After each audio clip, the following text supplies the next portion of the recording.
쇼다운 T1 대 하나생명 e스포츠. With the pool thinned out significantly here, we'll see what that means.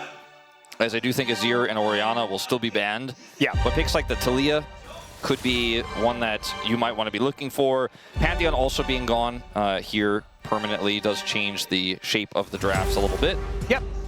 The Orianna, like you were talking about, still definitely going to be a permaban. I imagine that the Rumble and Azir should also join her. We'll see whether there is going to be a little bit more flexibility after the Karma is also just banned away. Might be a thing. But let's just see where the Bros are going with their second one. It will just be the Rumble tax being paid. So Rumble gone, and they likely have to ban Azir in this final spot. We'll see what Hanwha Life Esports decide to do. But I suppose Loki could first pick it here.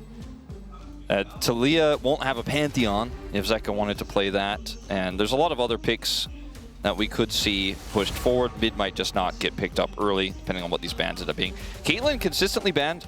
Yeah, against Teddy. Kind of interesting one, given the fact that Gumayusi was a bit of a Caitlyn aficionado himself.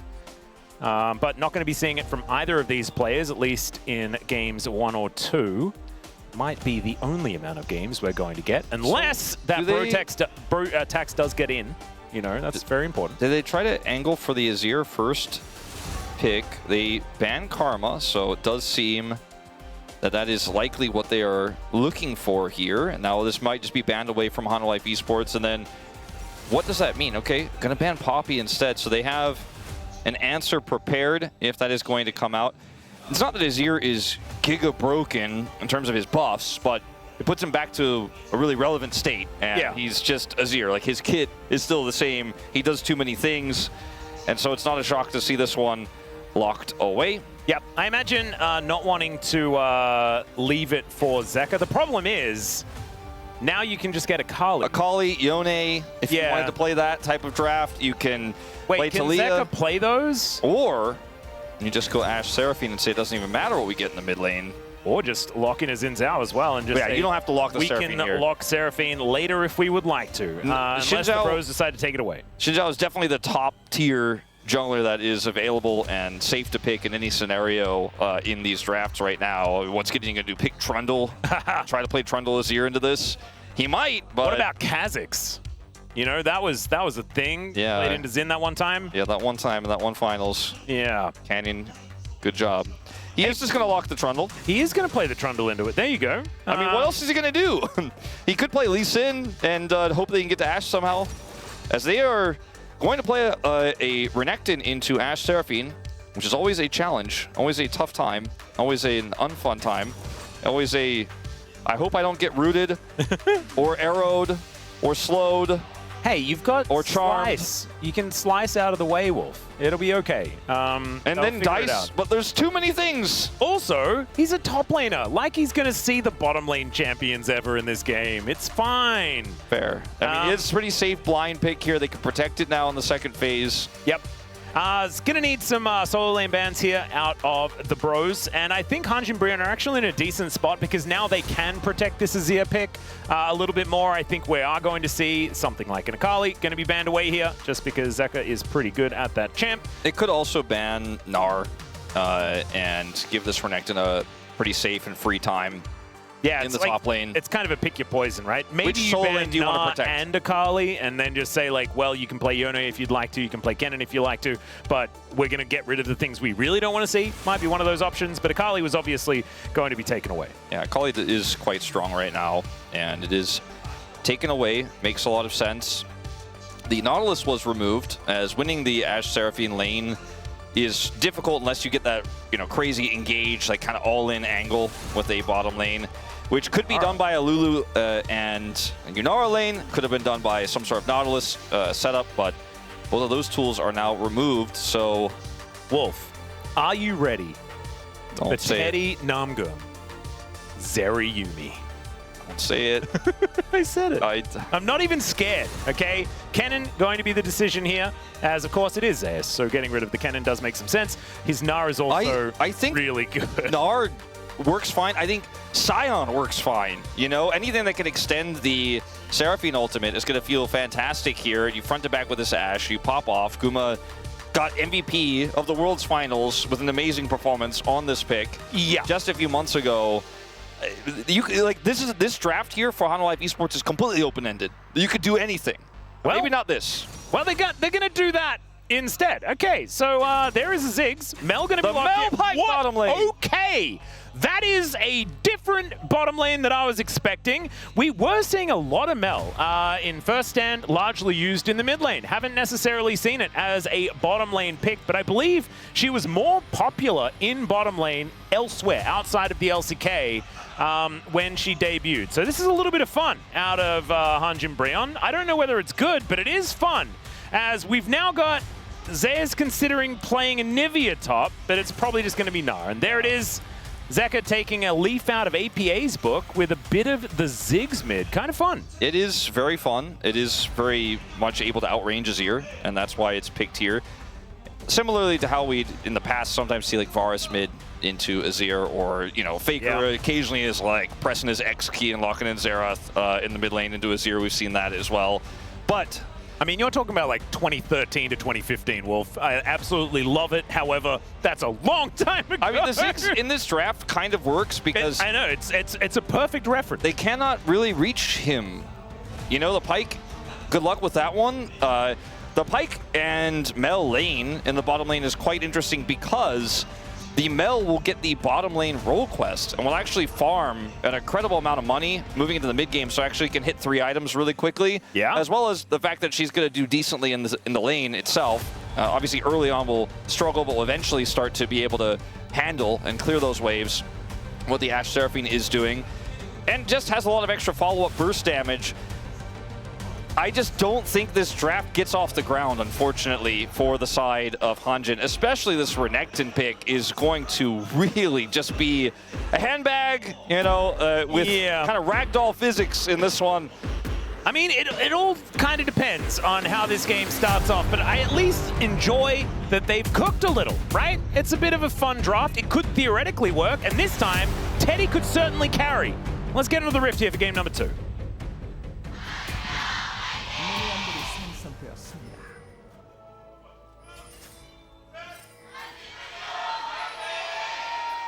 All right, the pro fans trying to work out the Hanjin Breon call. So far, the cadence hasn't been quite sorted out. However, we are getting there slowly but surely. Gideon unable to quite get the reset to work out as quickly as he would like, and that ward is going to stay alive. But they already did get information that he was starting on his top side. He got his +5, Yeah, exactly. I mean, that's the main thing. Okay, casting and Zeus still, starting things off. Obviously, if you do get up into melee range, the Renekton can figure some things out. Here's the thing about the Renekton, right? Like, you picked Renekton early in this draft, so this is the issue I have with it. You picked it early in the draft. You know you're playing into Ashe, so you also know you're playing into Ashe Seraphine. Yes. We knew this. And they didn't ban the Gnar because they protected Loki instead. Ended up playing into Ziggs anyways. So now you're having a tough top lane matchup. This Mel pick doesn't necessarily solve what's going down here in the bottom lane, especially if you don't hit your hooks. Yeah, Namgung is just going to get almost deaded? Almost deaded. Yeah, that's what I was looking for. Thank you for the help there, Wolf, as they do crash this wave in. Thankfully, does get a bunch of his health back when he goes out of vision, and so therefore is going to drink the potion and regen a bunch of that health. Yeah, they love those underwater champions in the gray health, don't they? Yeah, they really do. The Bilgewater lets just have gray health bars. Maybe a Fizz rework in the future. There we go. I mean, I think Fizz is annoying enough. Imagine when he goes untargetable, he just gets half his health back. Yeah, it's a really great way. It'd be a very playful trickster, absolutely. That's all right. Casting and Zeus here hanging out towards his top side of the map still, as all the bomb comes back. And Loki down to 200 health on this Azir. Imagine picking up a newspaper and like the front page just says, "Don't read it, it's all bad." That's kind of like what bro fans are reading right now. They're like, they took a little break after game 1, went to the store. They're like, surely they'll go to 3, so I'm going to go get some snacks. And then they come and check in. What's going on in game 2? Let me take a look at that draft. Let me take a look at that early game. And they see Loki pushed out a lane, Ashe Seraphine crushing the bottom lane, and Renekton's playing in an R, and it's like, hang on a second. Namgung is about to walk over a ward. A bit of a skirmish for Scuttle again. Yeah, Gideon going to be able to grab that one, as Delight looking for that beat drop. and not able to quite lock down Namgung, but does get him out of there. As now Gideon looking to make his way towards Zeka, who is completely out of mana. Satchel is available, but he doesn't have the mana to use it, just flashes. Ooh, double scuttle here for the Trundle after getting a flash out of the mid laner. This is a pretty good start here for the Bro Jungler. Yeah, it's a really good start for the Trundle that will somehow have to run into Ziggs, Ashe, Seraphine Wolf, later on. Stop it. Done with your pessimism. I'm sorry, like, I know it's early on in the season and we can't be starting like this, but... All right, okay, there's the combo. His first blood over to Namgung. Take that, Wolf, you negative Nancy. All right. That's a real good thing, actually. That's not the fake good thing of the double scuttle. Actual real solid advantage that could translate into large win conditions. This could also be something maybe. Yeah, Casting gonna walk over towards Kanavi, who does get the knock up. There is the kennel going down as Zeus looks for the wallop. Will connect it there on the Gideon, who's gonna have to flash to get himself out of here, but the flash immediate follow, and Zeus gonna lock down the kill under the Trundle. That 2v2 did not feel very fair at all, as Kanavi looking for even more. If Kanavi told Zeus, I got this 1v2, bro, just stay where you are, it would have felt okay. But instead it was not. Oh. Okay, well, Namgung looking for an angle here. Does find the stun onto the Xin Zhao. He looks to just try and lock down the camp because I think he knew that he was dead. As the Seraphine moves up as well, that is a kill. It's the Bros in the lead as far as gold, kills. I mean, it's working kind of. Yeah. Don't look at this. Don't look at that. But it's, yeah, there we go. See, replay. Yes, Let's do that. So, look, this is a great hook.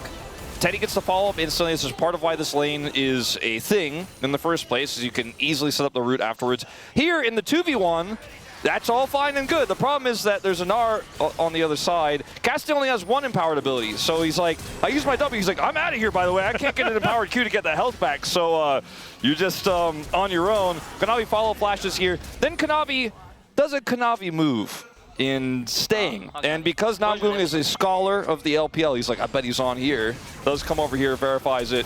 And this is kind of a Keria-esque move, right? Like, this is Keria-esque in terms of getting the early hook right, getting the kill bottom side, roaming, making a play top side, punishing an overextension.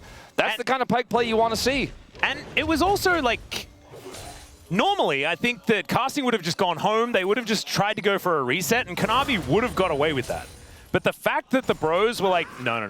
Kanavi sticks around. He wants to take even more from this, and they punish him for it. I think that this is the hubris that Kanavi was punished for in the LCK Cup as well. It's a large reason why HLE did struggle down there. So I'm looking forward to seeing whether the Bros are going to be able to carry this one through, as now we're looking for even more. There's the Emperor's Divide onto Kanavi like we were talking about before, but the Mega Inferno Bomb goes down. Gideon gonna have to keep himself alive. Doesn't have the ultimate running just yet. Namgung finds another one. The Bone Skewer is gonna take down Kanavi again. 0-2 for the Xin Zhao, and 1-0-2 for Namgung. 100% kill contribution. This guy's Pyke is kind of popping off. We found Namgung's champion.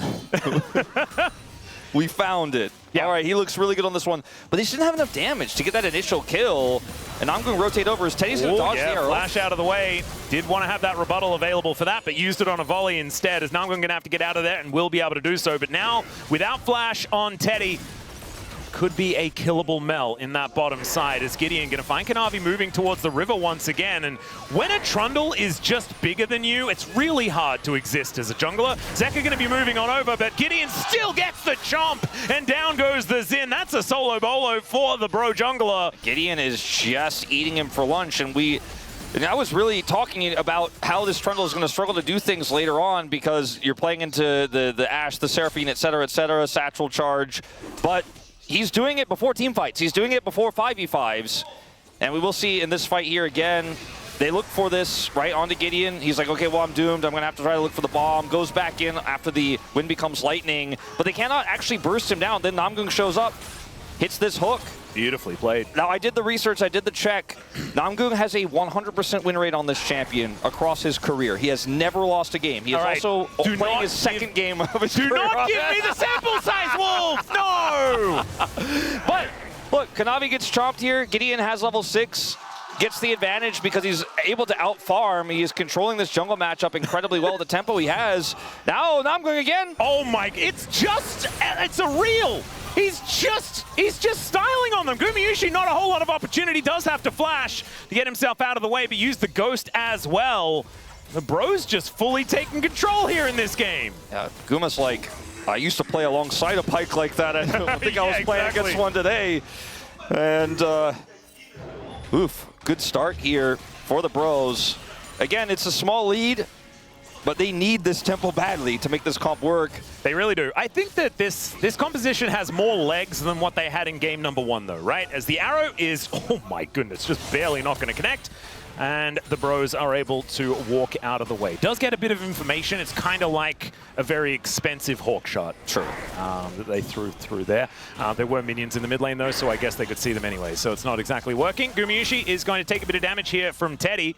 Does have that overwhelmingness available. Throws it down there as they get the heal out. Yeah, Namgung's here, so I think that's the right call. He does not have ultimate, though, but still better safe than sorry to drop that heal. Yep.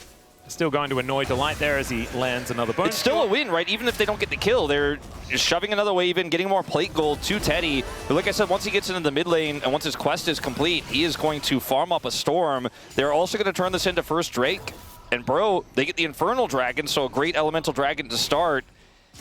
Everything is coming up bro-sided here. And I actually had a conversation with Degon about this just maybe it was yesterday or 2 days ago about how we were debating about whether Hanwha Life Esports, like, should we buy the stocks now or sell, you know, continue to say, like, we're not sure.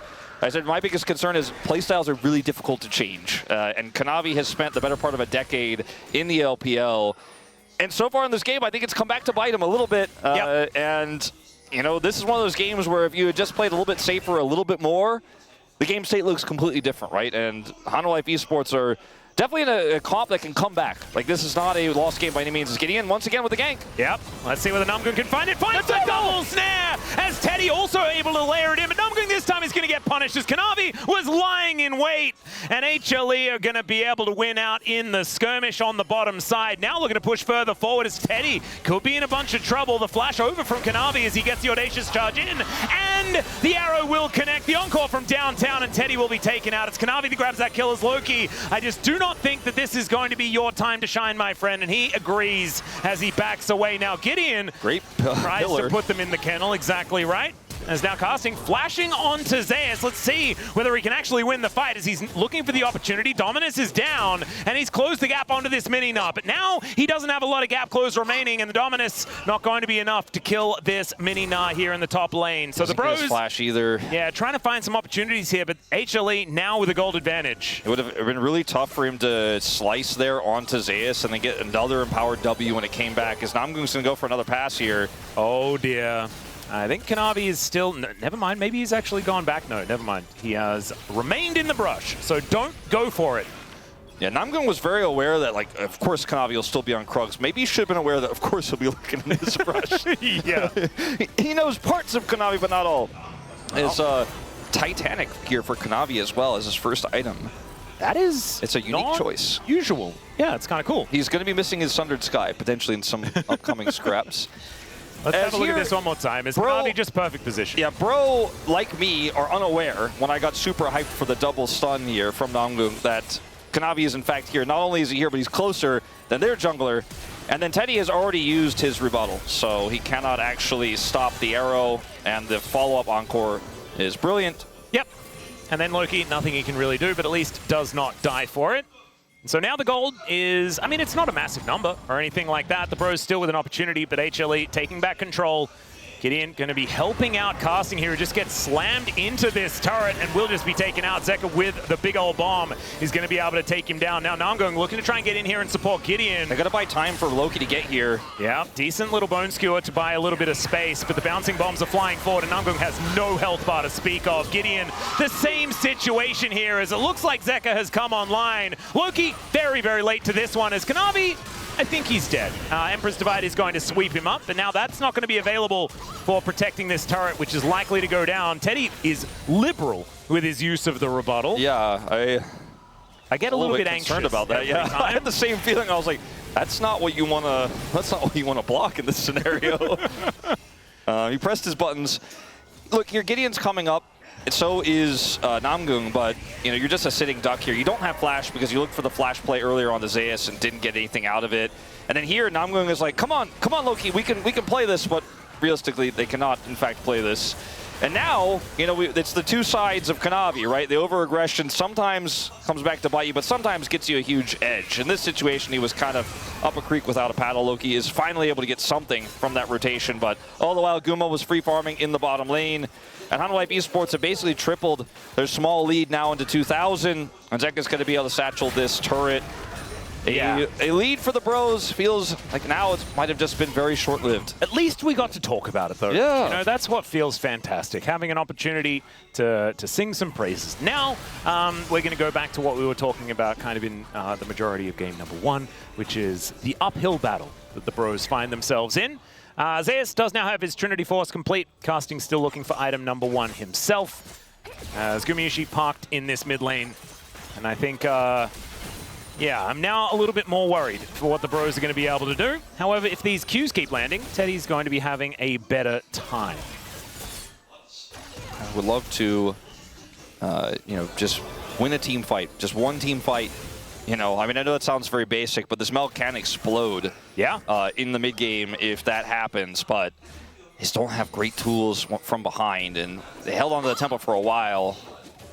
And it has certainly shifted to the other side now as Loki even gets satcheled here. Yeah, and Kanavi looking for an angle here towards Namgung. And the Pike will die to like a second and third auto attack. They could consider a dive here for sure. Loki may have to just, I mean, best of luck. Yeah, let's see whether Loki can survive this one as they do get the Bone Skewer, and Zeka could be in trouble. There's the Flash Emperor's Divide as Loki is just dead. And Zeka also managed to kill the Pike at the same time. Mega Inferno Bomb goes down, and Zeka is becoming a gigantic problem here in this game. Delight is dead, so there's at least that, but still... Another wave. Gideon has to try to run away. Yeah, Kanavi looking for that 3-talon strike. Will be able to get the slow from the Wind Becomes Lightning, and there it is, the last shot. Gumayusi should be able to help lock this one down. He is gifted that kill as Teddy is just going to try and grab some scraps here in this mid lane. Casting is getting punished by Zeus on the top side, and once again, just kind of looks like HLE are winning everywhere. They really are. I mean, it was a heroic play there from Loki, looking for the punish, but it's just not enough, unfortunately. And Teddy didn't have TP, he does now. If he had TP and he TPs in, instead of backing here, then it's a different story. He decides, okay, I can't help out, at least I'm going to push since Zeka's down here. Fantastic two-man Emperor's Divide. The pillar placed as well. And Gideon gets one kill back here. And he does not touch the light, so the kill actually goes over to Loki, which is exactly what they want. But unfortunately for him, he just cannot get out slowed. Kanavi will take his life with the help of Gumayusi. 400 more gold in his pockets. Yeah, that's a big deal. Because I just don't Teddy was the only one with a gold advantage. Still does have a slight one, but it's really not feeling like much of anything at all. As the Bros might be able to get the second Drake. If that's it's something. Hextech Soul, you know, you're feeling pretty good about the meaning of the two Drake lead, the double dragon that they have picked up here. And for Zeka, you're feeling pretty good about the fact that even though you didn't have flash, no one is diving you, and you will get away with this back for free. Picks up Shadow Flame. Okay. Shadow Flame at 16.5 minutes on the Ziggs. He is doing boom boom damage, and he does it very quickly and very burstily. Yeah, and I tell you what, I'm pretty impressed by Zeka's Ziggs so far. He's known as a little bit more of the mastery player. Champion pool is something that we talk about with this guy quite a lot.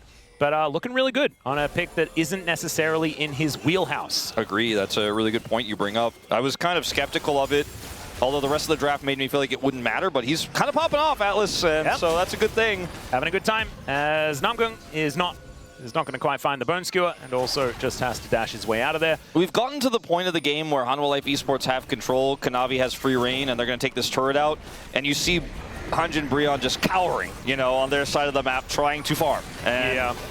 That is a problem for how this draft needs to work. It needed to be ahead. It needed to have tempo advantage. It needed to be able to set the pace of fights and not try to avoid all of the CC. It just doesn't look like that's ever going to happen as Kanavi goes in. Yep, there's the knock-up as, okay, Teddy does find an angle for the rebuttal. Yonko does go wide as now Gideon thinks that this may be an opportunity casting on a flank angle, but doesn't really want to go in alone, and the rest of the Bros are a little bit too far behind. HLE looking to turn and take themselves down a crocodile. They might be able to do so as Gideon goes in, leads with the subjugation and does put down the kennel, but they are not going to overcommit onto anything here. And Mega Inferno Bomb almost just kills Namgung outright. Yeah, that Shadow Flame's a problem, Wolf. Yeah, it's a bit of a problem. This lead that he has is quite large. I think Bro played that well, but again, On Life Esports called it. They saw the flank. They were like, all right, let's turn on him and push away. If Teddy's given a little bit more time to layer some damage in, maybe Bro could have eventually chipped away, but it's the right call to leave there. And luckily for Namgung, he does escape with his life, but Flash now on cooldown. And Bro just have to keep farming. Yep. Teddy is still the win con, which is kind of always the story with this squad, but there's just not a whole lot of turrets to farm behind, right? Which means objectives go for free. Your jungle starts going to Kanavi, and any LPL or LCK fan currently will tell you that's what he loves to do, is to take the enemy jungle, and he will take every opportunity to get in there, take your vision away, take your wolves away, take your blue, your red, your grump, your Krugs even. Yeah, So all of sometimes your gets punished. stuff is just going to be something that he's looking to take away. Is it going to be this next Drake? Well, we'll find out in 2.5 minutes. Baron going to be up in 1 minute's time. We were talking about Hextech Dragon, which would have been cool. It's an Ocean Soul. It's not exactly the most pivotal. However, still would help if the Bros can get there, but the Double Dragon is feeling less impactful than it otherwise could be. These bouncing bombs also really hurting, as Casting just wondering what he's supposed to do here. As at least Namgung doesn't die immediately, but man, these bouncing bombs really do hurt. Teddy moving forward, but this inner turret is going to be in satchel range incredibly quickly. There it is, and down it goes. Now Kanavi goes in, looking for that opportunity as the Crocodile, I mean, blink and you'll miss it. Casting is just lying on the floor. You were talking about the handbag syndrome that this Renekton could be faced with, and that is indeed what is happening. It's just like game one, where I'm watching Loki go well, farming over here. Sorry about what's happening on the other side, but I'm not going to TP in. Yeah, just play safe bottom lane. Let's see whether they can do so as the flash forward from Kanavi once again. Flash out from Gideon. We'll be able to keep him alive, but this is an inhibitor turret being sieged at 20 minutes, and Zeus is on the other one in the mid lane. Loki, come home! Come home, please! Doesn't have his satchel. Turret's going to survive, but... All right, I mean, that's something. They almost get the turret, I suppose. In that last pick onto Casting, the only thing they could have done is like Teddy presses rebuttal, but you know he's not in range, so it didn't do anything. What is he supposed to do? Flash in front of Casting and look for the rebuttal on the encore? Yeah. That would have been crazy. And then dash cannon out. Yeah, he also went for the Rocket Belt, which I was going to mention. Which, I mean, Rocket Belt has really good stats in general, so it's not the worst buy on a mage pick like this, but it is quite unusual.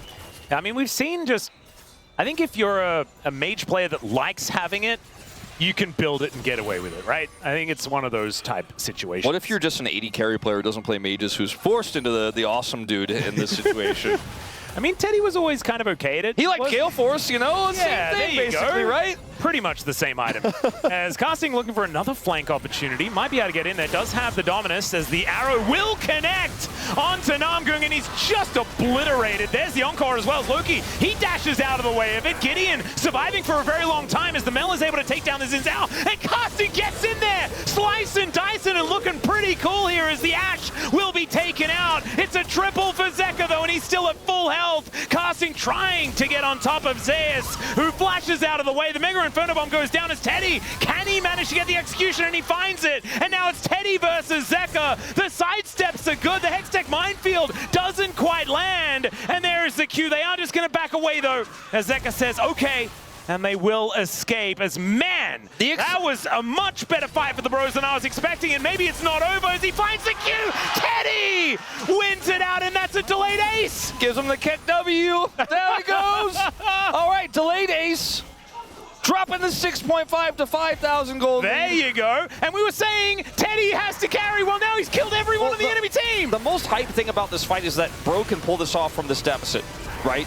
And the biggest problem for HLE Esports is if they don't have Guma. And this flank from Casting is phenomenal because he gets on top of Guma. Guma gets deleted, right? Gets a lot of damage done, but once he's gone, Zeka is cooldown-based carry, so he isn't able to do as much damage with his Ziggs as Teddy can, really, on this Mel, and they still have the threat of that Renekton. And even though Casting does go down here, Teddy is able to outplay this, has his ultimate, and then once Zeka decides to stick around here, Teddy finds him and gets him with the execute damage. So he does eventually go down. We'll speed this up and then show that. But Teddy is starting to get online. That's one of the other big things. Yes, there's still 5,000 gold behind, but this Mel just got a ton of money. She did. Teddy is a very large deal. I believe had an easily large rod and a amp tome. And okay, that's just a Shadow Flame. They just bought a Shadow Flame outright. And another needlessly large rod. It already didn't need to be that big, and he just got another one.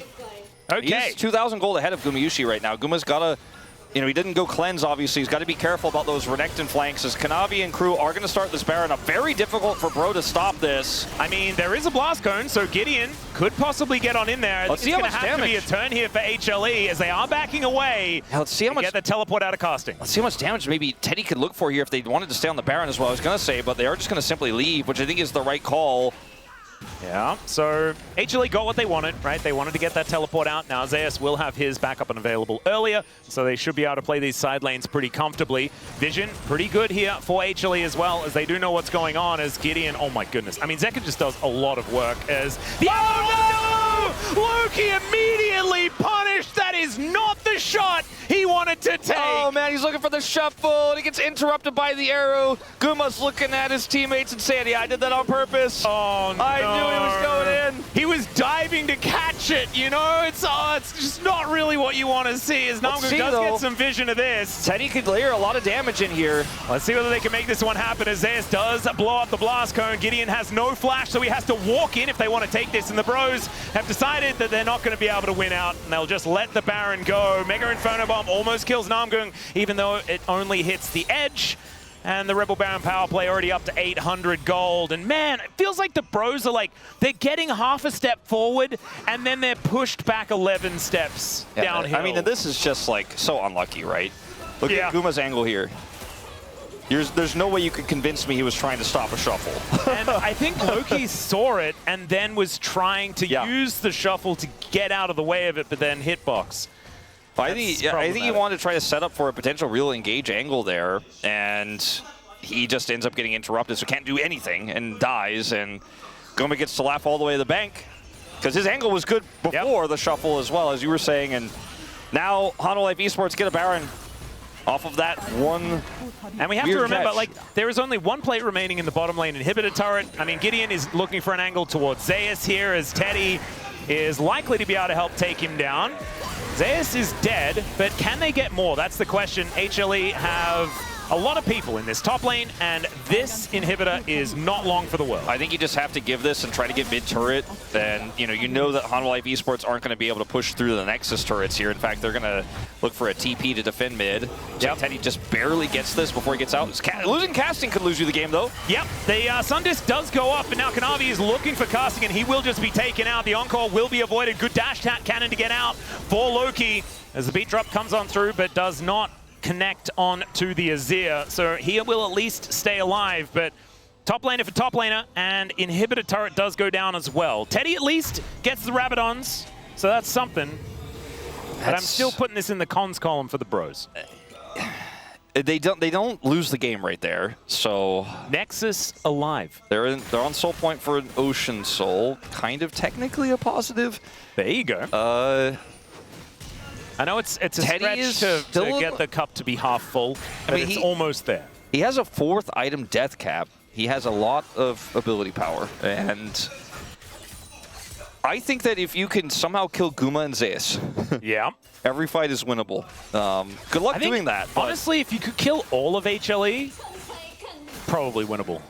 I think the problem is now that Zeus is so large, like even if you kill Guma, he's actually a better AD carry than Guma in this game. And he's building some MR here as well. He's going to end up having that Wit's End, which makes it even more difficult for Teddy to carry into him.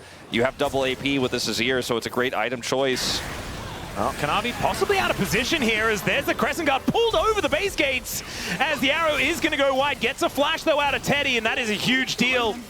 As now the mobility is low for this Mel. And we'll take another inhibitor. Just like game one inhibitor at a time. Hanwha Life Esports are just picking Bro apart. This time though, they have 0 dragons. Yeah. And Teddy, he doesn't have flash, but he's got dash cannon, so there you go. He uses rocket belt to get out of any situation, surely. I mean, Loki, his last dash was into an arrow, but now he's got dash cannon to, have some additional mobility as well. It's already worked out once for him. Maybe they just survive a little bit longer. Teddy gets one more item. Well, let's just see. Zeus down to 50%. They're looking for the last remaining inhibitor turret.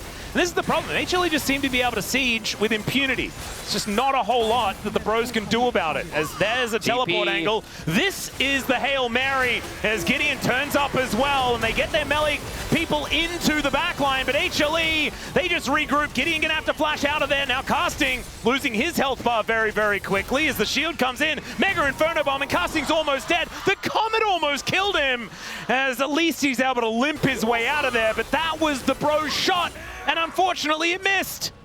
Yeah, I guess maybe he didn't go Scorch, and his Scorch damage wasn't enough. That would have been the Scorch angle, Scorch Enjoyer there. But they're going to get this third and final inhibitor, it looks like here. Or they really want it. It's super low, but going to play a little bit more respectfully here. Wait for that next wave. I think they should be able to find it as inhibitor will go down. Now, Gideon has walked all the way around. He's just trying to hold this wave so it's not fully stacked. Yeah, Kanavi is just going to fight him, though. And I just don't think Gideon really wins out. Although he does have, I don't know, might be able to work. Okay, Loki, he finds the angle and takes down Zeka. He sacrifices himself, though, for it. And now it's Gumayusi's time to shine. Takes down 2 already. That's going to be a 3rd. And he's looking for even more as Teddy backing away towards his fountain. But Gumayusi has Nexus turrets in his eyes. And HLE, I think they're going to put an end to this series right here, right now, as the flash over the top as Teddy at least rebuts something and will be able to stop that beat drop from coming through. And there goes Gumayusi for now. Can they actually hold on to this game? As Kanavi says, absolutely not. And he'll take down the Nexus and conclude this 2-0 for HLE. More than like once, maybe 2 times in a game like this. Yep. This was also a really cool catch, but the lead was too big, right? We said this in the game 1. There were some cool heroics from Bro in a 10,000 gold deficit that looked cool, but ultimately didn't matter. It's the same sort of thing. And you can see they're talking about Pentas. Unfortunately, there was, a Xin Zhao that let a Trundle run away. You can see Gideon there on the minimap. So no Penta really was available, as Teddy does get flashed over here, as Gumayusi will get punished towards the end, but it doesn't really matter too much. Having a listen here as HLE looking like they're pretty cool, calm, and collected here at the end of game number 2. I walk away from this series feeling like I still don't know where Hanwha are. Like, the Ziggs was cool. The drafts were great. Zeus played Gnar. We already knew that he's good at that, and it we didn't learn a whole lot of extra things. Yeah, I kind of feel like, okay, they 2-0 Bro this time. You know, they looked a lot better against Bro, but I'm looking for some more meat, right? I'm looking for a little bit more of a tougher matchup. I'm looking for Hanwha to be tested a little bit more directly. Yeah, as Zeka is going to pick up player of the match here. 4-0-10 on the Rise and 8-2-5 on the Ziggs. And it's kind of funny, his Rise was incredibly impactful in game number 1, but I think for me, the most impressive part was the fact that his Ziggs was really good.